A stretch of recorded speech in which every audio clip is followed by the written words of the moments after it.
Normally at Freshome, we spend a lot of time talking about how to design around small spaces. However, the reality is that those with the opposite problem also deserve our time and attention. Today, we're revealing our best tricks for how to design a large room. Read on to learn how to put together an expansive space without it feeling too stark. Here's one of the biggest secrets in dealing with expansive spaces: you can break the space up however you choose. In this case, each large room in your home doesn't have to have one singular purpose. Instead, you can divide the space up into distinctly different areas in order to increase functionality while using up square footage at the same time. Take the photo above as an example. Yes, the main purpose of the room is to serve as a bedroom. However, if the room was just a bed and some dresser drawers, it would be swimming in empty space. That's why the owner included 2 additional seating areas. The room still offers plenty of room to sleep, yet you now also have a place to curl up with a good book or your morning coffee. If you decide to go this route, you'll design the room the same way that you would an open concept space. Go in with a plan of attack for what purpose you want each of the distinct areas to serve. Then, include visual clues like area rugs, lighting fixtures and designated pathways to help signify to the viewer that each section of the room has its own unique purpose. Collect this idea. Use a rug to ground the room. Image, Blue Ocean Design. Anchor the room with a rug. If you're looking to visually tie a large room together, there's no better way to do so than with a great area rug. An area rug will help ground a seating area, dining table or bed frame. It helps by making the placement of the furniture look purposeful rather than like all of your pieces are just floating out in space. When buying an area rug, the correct sizing is key.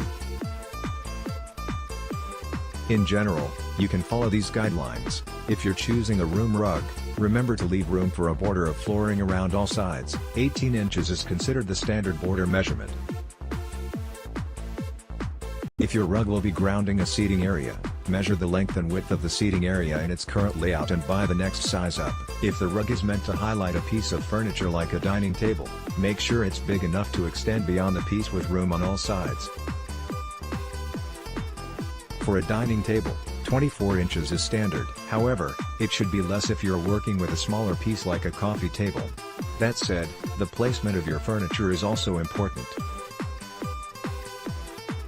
When designing a large space, it can be tempting to place all of your furniture along the walls. However, doing so can leave an uncomfortable amount of dead space in the middle of the room. Instead, think about keeping your furniture, and by extension, area rug, centralized. At that point, any extra square footage will become a useful walkway. Pay attention to scale. Another thing to think about is the scale of the items, and especially the furniture, that you put in the room. In interior design parlance, scale and proportion refer to how well an item's size corresponds to the room itself. Here, it stands to reason that if you have to fill a larger room, you'd want to also have larger furniture to go with it. You'll want to focus on finding furniture that has a heavier visual weight. In general, upholstered items often look heavier than those without cushions. Furniture that sits low to the ground appears heavier than items on tapered legs. Keep in mind, this principle extends beyond furniture, too. You'll also want to find lighting fixtures and wall art, for example, that are large enough to work within the space. Think in multiples. The last tip we have to offer for larger rooms is to not be afraid to double up on furniture and accessories in order to take up more space. It may seem strange at first to try and wrap your head around the idea of having 2 couches and 2 ottomans, but as you can see from the picture above, you can use multiples to create a chic look. If you decide to go this route, it's important to give the large room a sense of balance. Not only has balance been shown to be psychologically pleasing, but it will also help your design to feel more cohesive. Focus on using your doubled design elements to create near mirror images.